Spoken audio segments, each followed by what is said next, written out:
Hi guys, James at Rampant Lion Reviews again for you today with another beer review. For this one, we are going to head over to America once again and we're going to go to another brewery that I've never tried anything from before. So these guys seem to have been getting a lot of positive press in recent times. They're particularly known for their New England hazy IPAs, but also for their more kind of Belgian and farmhouse type beers as well, from what I understand.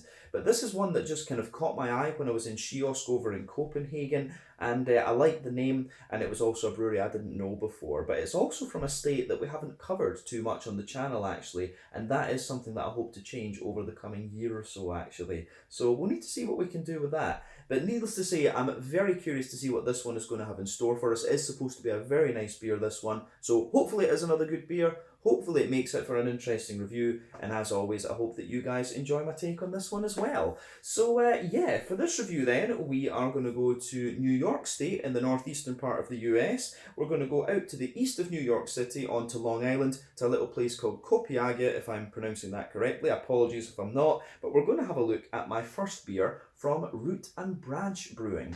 So this particular beer is called Growing Up Absurd. It comes in at 8% ABV, and this one is a New England Hazy Imperial Double, whatever you want to call it, IPA. So yeah, like I said, I bought this beer in Kiosk over in Copenhagen, and these guys always seem to import some really nice and interesting American stuff. So yeah, first time that I've come across these guys. Let's crack on and see what this one has in store for us. So, as always with my reviews then, I'll tell you a little bit about the brewery before we taste the beer. If you want to get straight to the tasting, just fast forward. All the usual links are in the video description below. That's the brewery website, the link to my other reviews that hopefully I can do in the future from Root and Branch Brewing. This is the very first time I'm trying one of their beers, as I mentioned, but there's all the usual social media down there. If you want to see more reviews, do please consider subscribing to the channel. The support you give is massively appreciated. And of course, you can go into the channel homepage and search for beer using the geography-based tagging system. You know, put in your local city, country, county, state, whatever. You will find things, and you can, of course, check out the playlist of beers from different countries. You'll find this one in the American list, and that's being added to whenever I get the opportunity. But anyway, let's go on to my brewery notes then to talk a little bit about Root and Branch Brewing then. So, Root and Branch Brewing, as I've mentioned to you already, are based in Copiague, which is on Long Island in New York State. So the brewery was founded by Anthony Cerise, who's from Wantagh in New York, and Ryan Malbin, who is a Californian. But these guys met when they were both working together at the Toast Bar in Greenpoint in Brooklyn, and that is a very well-known beer bar, actually. They're supposed to have some pretty damn ridiculous stuff there. But in the back of the bar, there was a restaurant, and it was there that Anthony was introduced to the guys who started Threes Brewing, and he actually went on to work as a brewing assistant there. Ryan, on the other hand, was organising tastings in this restaurant, and then moved on to a Portuguese craft beer bar and did similar. But the two just felt that their combined experience of front of house service and organising tastings and also brewing would form the basis, would form a good basis for actually making their own brewery. So they decided to go for it. But in 2018, the pair began brewing nomadically with 12% imports in Connecticut, and this really helped their brand recognition. You might find that a lot of breweries such as Evil Twin and things, they started at 12% up in Connecticut as well. But apparently Anthony had wanted to become a history professor, and he graduated with his master's degree the same week that he was offered the assistant brewer's job at Threes. And the word roots in the name is apparently a tribute to his history background, you know, the roots of history and so on. But the name Root and Branch is also a reference to a literary group and a magazine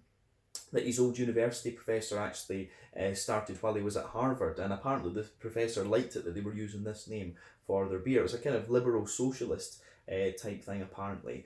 But the brewery itself can be found, Root and Branch Brewery itself can be found just under the railway tracks at Copiague Railroad Station. It's really weird to say railroad, I would say railway, but yeah, can be found under the tracks at the Copiague Railway Station at 360 Marconi Boulevard, and they've been leasing this space apparently since 2018. But they've been brewing different IPAs, and they also want to focus as well on Belgian beers such as table beers, farmhouse ales and so on, and they are apparently planning to have a barrel programme at some point in the fairly near future, hopefully with some local fruit. But they opened their tap room at this site in July of 2022, and so far it's been a very strong success for them. It actually looks like quite a nice little space, so maybe I'll need to go out there and check that out when I make it out to the States, hopefully next year. But as of October 2022, when I'm filming this review for you, these guys have produced around 140 different kinds of beer, And yeah, like I say, well known for their New England hazy IPAs. They've been getting a lot of plaudits in recent times for that, but we all know New England's are the kind of hype style at the moment, and they have been for a very, very long time. But yeah, it would be cool to try some of their sour and farmhouse beers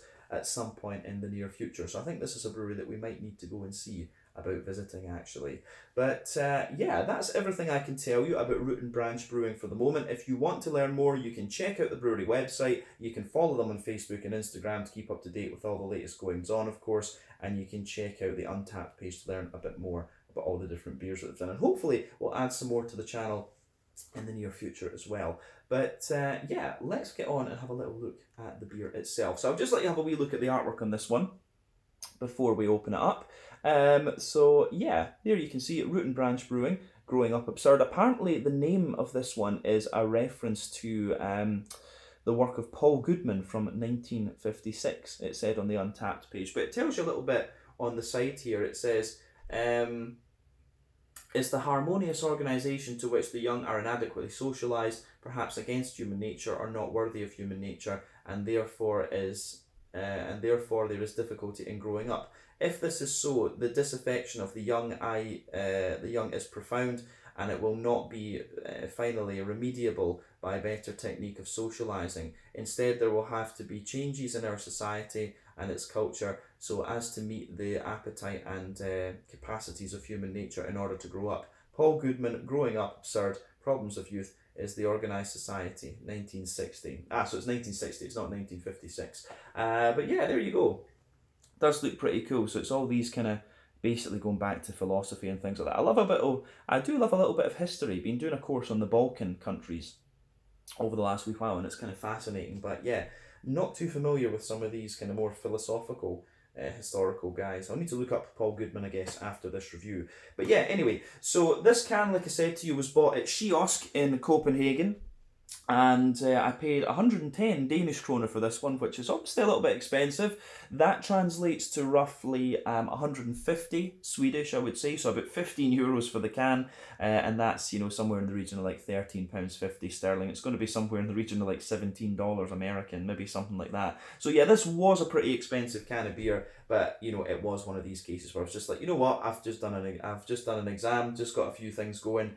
You know, fuck it, why not? So a bit expensive for this beer, but what are you going to do? But let's crack this guy open and see how we get on. Growing Up Absurd, double IPA, and it says this one, multi-oat and wheat IPA. It doesn't say what hops are in it, of course, it just says American hops, so we'll need to see. But 473 millilitres, 1 American pint.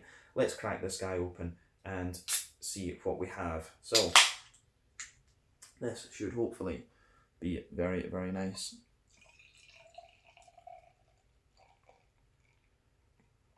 There we are. This does look pretty good. It does. So, anyway, as you can see, it has poured pretty much how you would expect for a New England hazy IPA style. So before the head disappears, I would say that this one has about a 2/3, maybe 3/4 finger of a frothy, kind of cream coloured head. 1 or 2 big bubbles sticking toward the side of the glass there. A few little ones going up towards the bottom of the head. Overall, it looks pretty nice, but you can see the head on this one, the bubbles look great. Just look at that. This is why I love having this 4 and 8K camera on my phone. Just look at that. Beautiful stuff. So, in terms of the colour of this one, I would say that this one's poured, you know, a sort of mix of a pineapple and mango tropical fruit juice. I always like comparing the appearance of these New England IPAs to different, you know, fruit juices, because that's, you know, that's just what the appearance reminds me of, to be honest with you. So this one is most definitely kind of akin to mango tropical juice. But remember, the colour of your beer depends on 1, the type of malts that you use. This goes a long way to determining your EBC rating. 2, length of your wort boil is also going to play a role. The longer you boil the wort, the more the sugars caramelise, and thus you get a darker colour of beer. Any barrel aging that you do or any adjuncts that you put in will affect the colour of the beer too. But when it comes to New England hazy IPAs, we don't really often have to care about that. It's very rare that you'll put a little bit more adjunct into these. But in terms of the level of haze on this one, this is pretty damn impressive actually. This is one of the soupier and gloopier ones that I've come across over the last little while. And remember, the haze in these beers depends on the oat content, wheat content, and to a degree the yeast as well. And that varies from brewery to brewery and beer to beer. But yeah, this is definitely one of the soupier and gloopier New Englands that we've come across in the last wee while. But yeah, one or two bigger bubbles just down at the bottom of the glass, and you can see there are a couple of things just kind of creeping up towards the underside of the head, which is incidentally now just down to a wee thin foamy layer. But yeah, in terms of what you'd expect from a New England IPA, nothing particularly surprising about the appearance. Let's have a closer look at the aroma then and just see what we get from this one. Ooh, I'm going to say this does smell pretty nice. And you can tell it's pretty fresh as well, actually, which is good. You know, we always want, this is one of the things, when you buy American beers here in Sweden, quite often they've been sitting a long time because of the Systembolaget system. But when you go over to Copenhagen in Denmark, you can get them fresh, and you know, this is pretty damn fresh. You can tell that right away. Usually you can tell from the oaty aromas, and we'll be able to see it in the flavour as well. The kind of smoother and creamier your oats smell and taste, the fresher your beer is. The drier they are, the older the beer is. So keep that in mind. But first impression of this beer is that it's actually a really nicely well balanced. And it's really nice and balanced in terms of its malt base. You're getting a bit of wheatiness and a bit of oatiness out of it, of course. Some of the oaty creaminess and some of the smoothness from the wheat, but also a little touch of the bitiness. You've got a nice big floral green component in there. And you've also got a good little bit of juicy tropical fruit as well. But yeah, as I've said to you, for me there are 6 elements you have to think about when it comes to New England IPA, and this is sort of farmhousey character, the sort of rye lean and grainy character. Those are a bit more common in American brewed New Englands in my experience, but then you've also got the wheaty bitiness, the oaty creaminess, the barley malt bread, and the kind of sweeter elements as well. So yeah, these are the 6 things you can look for in a New England IPA. Quite often you will find many of them, but usually the beers, from brewery to brewery and from beer to beer, they will lean one way or the other, and I get the impression that this one's going to be a balance. It says it on the label, of course, right enough, it's going to be a balance between the oats and the wheat for sure.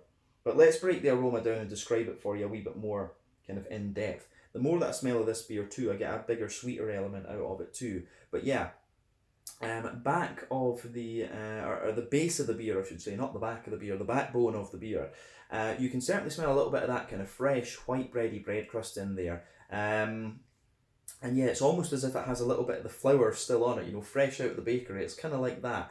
Above that, of course, you're getting some lovely, soft, fluffy white bread. That's going to be the barley malt that's in the beer forming the base as well. And yeah, this one, some of these beers can have a little bit of a kind of brown bready element to them, a sort of wholemeal bread, but you don't really get that in this one. This is, you know, a little bit of bread crust, tiny bit of kind of Jacob's cream cracker sort of thing. I don't know how good a reference that is for Americans. I don't know if you get Jacob's cream crackers in the States. I just can't remember.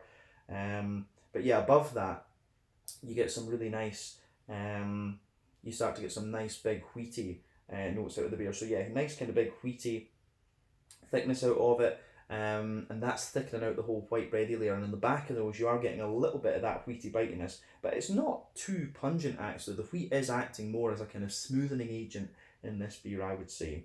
And above all of that, you're getting the oats out of this one, and I wonder, I bet you this one's got a bit of flaked oat and a bit of toasted oat or something like that in it, because you can smell a little bit of the complexity to the oats in this beer. They actually smell kind of sweet in a way, but at the same time you are getting a little touch of it. You're getting a little touch of slightly dry sweetness out of it, but at the same time with this beer, you're getting the big oaty creaminess, which I think is very, very nice.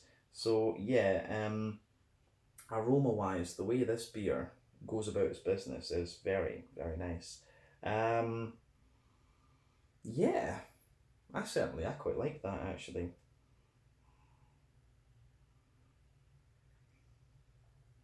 Yeah, I think in terms of the malty base, I think that covers most of it. You can smell, as I say, a bit of creaminess from the oats. There's a little bit of dryness and sweetness in there. There is a little touch of sweetness to this beer. I wouldn't be surprised if there is a wee touch of golden promise or something in this. There's just a little bit of distinctive character to the sweetness in there. So you're getting a wee tiny bit of that Werther's Original butterscotchy, butter candy kind of character. There's a little bit of that going on. And you've also got just a tiny touch of biscuit as well. But for me, it's mainly a kind of oaty, creamy character coming out of the beer. So yeah, the way this beer goes together, I think, is really, really nice. Yeah, aroma-wise, this is pretty damn good. In terms of the hoppy side of things then. Let's have a little look at this. There is a tiny little touch of earthiness in there, but when it comes to the green component in this beer, it's absolutely big and floral. You've got that nice thing, you've got that nice big bright floral character to it. There's also a good little bit of a grassy, zesty character to this one.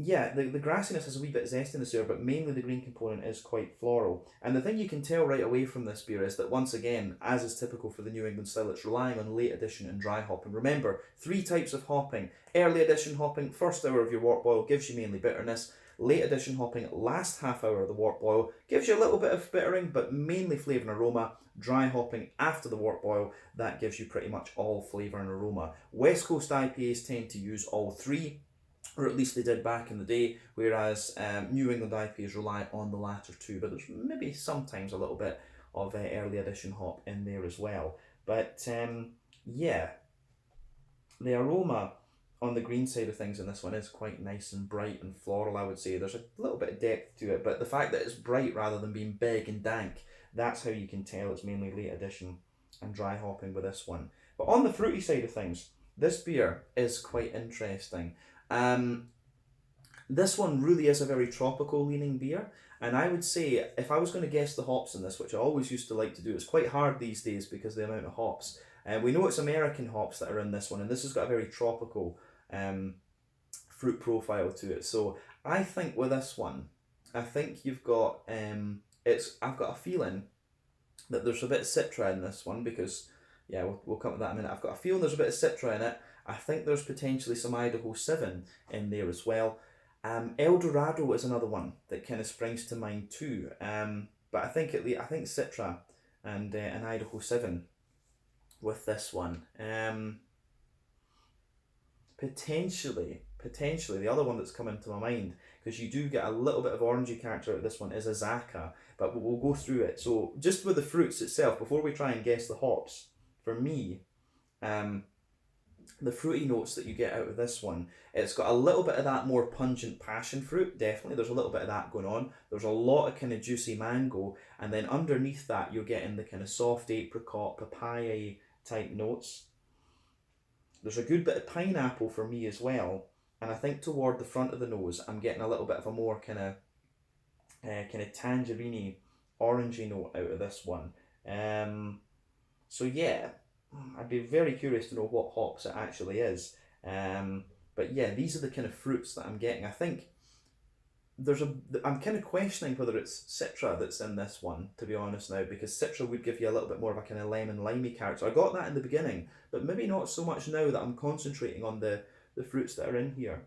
But yeah, I think the stronger passion fruit and the juicy mango is making me think Citra. The softer tropical fruits is making me wonder, Idaho 7. And the fact that there's a lot of pineapple and a little bit of a kind of orangey character, that's making me think Azaka. So I don't know. I'd be very curious to know the hops in this one actually. But these are the kind of aromas I'm getting. Bit of passion fruit, nice soft, nice kind of big juicy mango, bit of apricot, papaya, bit of pineapple, and some kind of orangey, kind of tangerine notes out of this one. So yeah, that would be my guess with this beer, actually. But there is a wee tiny bit of coconut in there, so you never know. It could be a bit. There could be some Sabro in this actually. Be quite interesting. But yeah, as I always say, take a wee bit of time to enjoy the aroma of the beer before you get stuck into it. But this is a very, very nice smelling one. I think it's about time that we have a taste of this then. Very curious to see what it's going to have in store for us. So this particular beer is called Growing Up Absurd, which is, yeah, kind of the story of my life. I grew up and I was a bit of a head case, still am, to be honest with you. But this one comes to you from Root and Branch Brewing in Copiague on Long Island in the state of New York in the US. Slàinte, skål, cheers.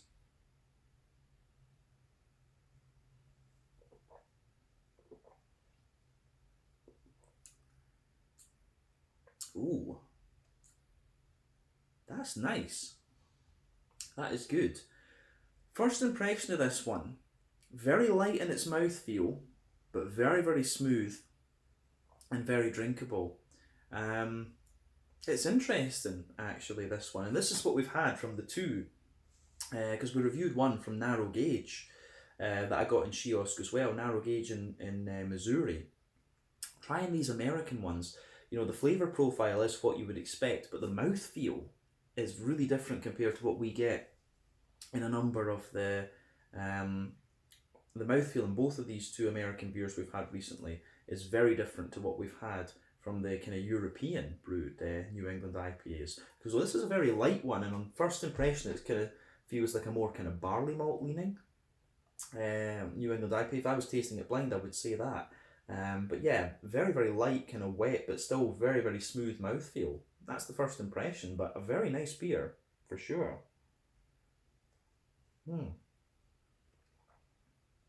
Let's get the rest of this out and into the glass.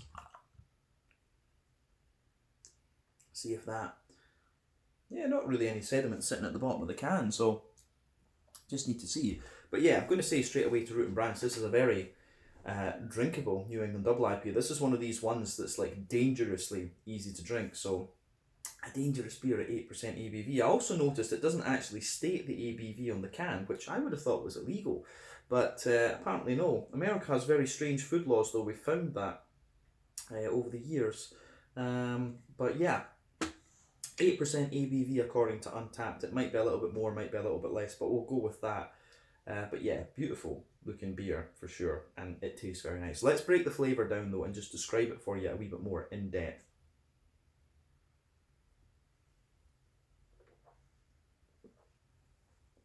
So, yeah, middle third of your palate then. Backbone of the beer, as we described earlier, it has got a little bit of that kind of fresh white bread crust on there. That's the backbone of the beer. Toward the front of that middle third of your palate, there's a little touch of there is a little touch of woodiness in there. So absolutely getting that. On top of the on top of the bread crust, there's a little bit of cracker, but not a lot. Just very, very minimal, and it actually comes out more the further you go into the aftertaste, actually.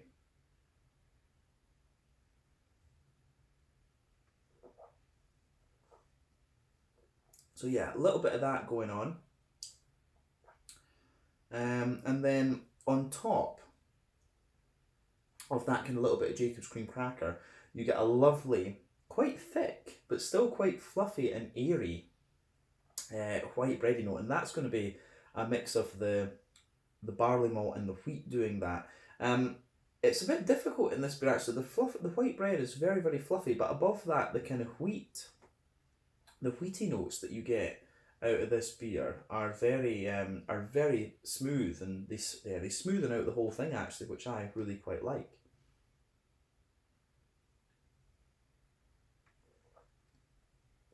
So yeah, lovely big kind of smoothening elements to this this beer. So yeah, fluffy white bread, thicker wheaty notes kind of sitting on top of that, and yeah, it goes together. Yeah, it does go together really quite nicely in that way. You get more and more of the wheat coming out of this beer, I think, the further you go into the aftertaste. The malt base, incidentally, in terms of its flavour profile, it's actually very straight shooting, but it just works. It really does just work quite well in this one.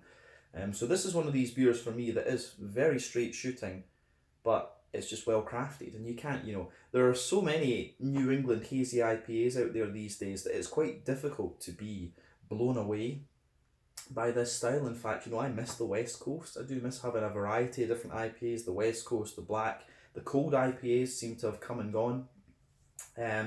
But yeah, this one is quite interesting, simply from the perspective of its mouthfeel and the way these flavours go together. But yeah, as I say, fluffy, airy, but still quite thick white bread. You've got the wheat sitting on top of it. The wheat actually has a little bit of a kind of bitiness as well, but otherwise it's very, very smooth. But down the middle line of your palate, you've got a nice kind of smooth oaty character to this one. It's a little bit creamy. Yeah, it's a little bit creamy, but not overly actually. And then as you move from that middle line of your palate out toward the edge of your the middle third of your tongue, you do get a little bit more of a more kind of dryness out of the oats as well. Compared to the aroma, the other place I would say that this beer diverges from the aroma would be in terms of sweetness.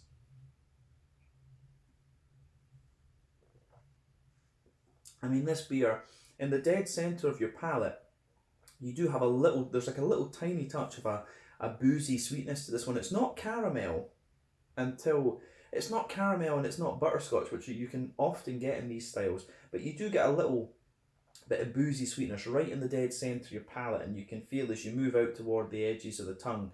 Yeah, you get a little bit of an almost biscuity character out of this one, so would not be surprised if there's a wee bit of golden promise in there, but if there was, I might expect a wee bit more of a kind of butterscotchy, butter candy. I know a lot of the New England IPA breweries in Denmark and Sweden like to use golden promise. The ones back home in Scotland do as well, both Tempest and Overtone. So yeah, this is quite interesting, this one. It really is a very kind of bready New England IPA, this one. But the more I drink it, it does show a wee bit of a, you can kind of tell with this brewery, they like the more kind of yeasty character coming out of this beer. You get more of a slightly yeasty, farmhousey type vibe about this beer the more you drink of it too. So yeah, I think what we said there covers everything we need to say about the middle third of the palate. So the border region between middle third and back third of your palate, you can feel there's a little bit of a bready build up there. So definitely getting a little bit of that. But the base of the back third of the palate of the beer, you've got a bit more kind of bread crusty character and a bit of dryness in there. So yeah, a bit of bread crusty character, a bit of dryness for sure. And of course, remember, more bitter and dry flavours come out further back on the palate, sweeter flavours come out further forward, so you'll notice that trend along the palate. And above that, you actually do get a little layer of a kind of wholemeal brown bread. So above that, you get the kind of smooth, you get the airy but slightly thicker white bready character again, and then above that layer on the back third of your palate, you're getting some of the wheaty notes in there. And the wheat on the back third of the palate really does have a little bit of bitiness, almost a little touch peppery actually. You are getting a little bit of that. The wheat shows you a wee bit of its spicy character on the back third of the palate.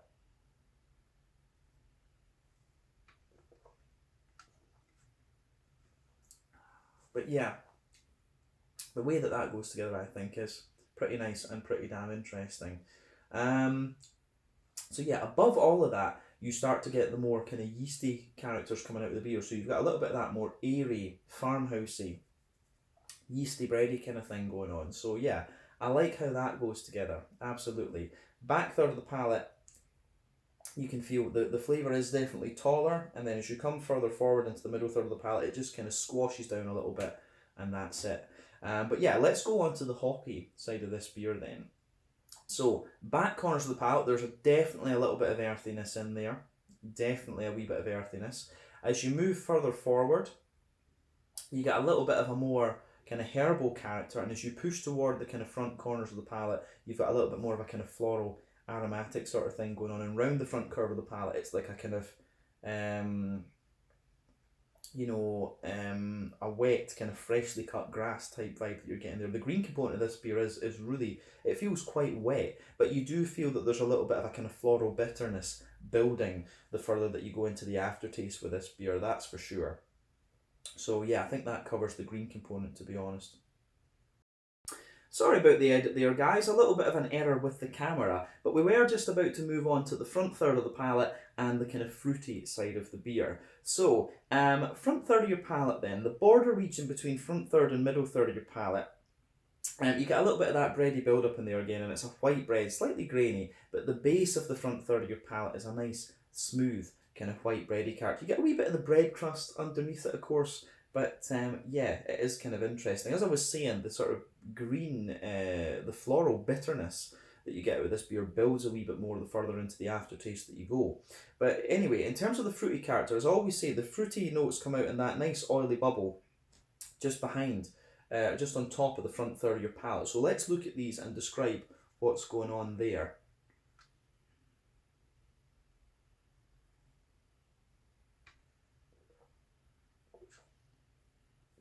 And yeah, as I said earlier, this beer, it is really nice in terms of its fruity character actually. When you take it in, it's big and wet and juicy, and it just mellows out and gives you a little bit more of a kind of dry, fruity sort of thing.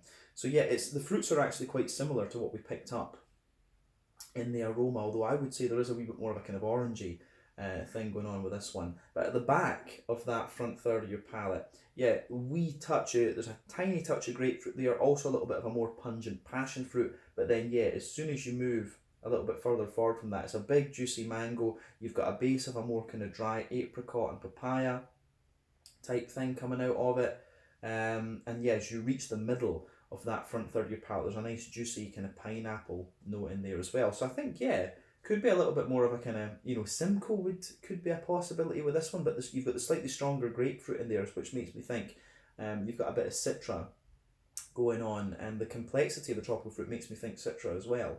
So yeah, it could be a little bit of Citra and Idaho 7, maybe, the softer tropical fruit in there. But yeah, as I say, you've got Simcoe, you've got El Dorado and other things would be options there. It's difficult to tell what hops are in this, but as you move further forward into the front half of that front third of your palate, you really do start to get more of a, a little bit more of a kind of orangey note out of this beer. So yeah, it's got a lighter kind of tangerine orange. I'm wondering about Mosaic, because we've got that earthiness in there at the back corners of the palate. So wouldn't surprise me if Mosaic was in here, because yeah, in the front half of that front third of your palate, you've got a more kind of orangey tangerine note, and you've got a wee bit of pineapple, as I say, that just kind of creeps over it.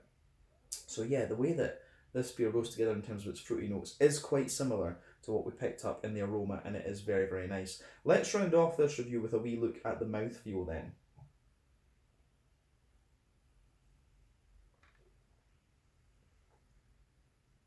So, mouthfeel wise, as I said, this beer is quite interesting in that regard.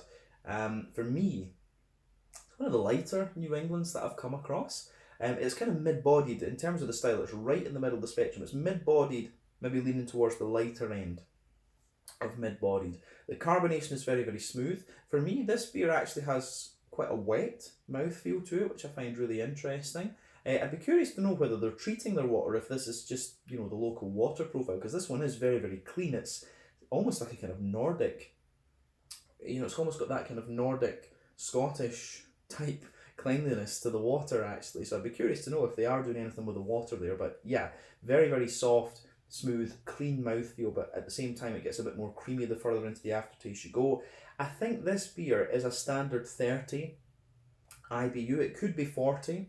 I think it's somewhere in that kind of region, but always take my IBU counts with a pinch of salt. My weakest point of beer reviewing. Malt base, as we said, is very, very smooth. Not a great degree of sweetness to this one. A little bit, kind of spice from the wheat. But yeah, the way that this beer goes together, I think, is very, very nice. I do like how this one goes together. Yeah, this beer I think is quite nice, and from the kind of malty side of things. The green component we've kind of covered with the hoppy side of things, and yeah, lovely soft kind of tropical fruity characters as well. So yeah, the way this beer goes together for me is very, very interesting. It's been a really nice New England IPA to try, and I would recommend that you do the same. This is just really, really well done. So thumbs up to Root and Branch Brewing for this. To me, quite a different approach to the New England IPAs that I've, compared to ones that I've been reviewing recently. But yeah, this is pretty damn good, I have to say. So I think this is another brewery that I need to add to my list to go and visit when I make it out to the States next year. It'll be awesome.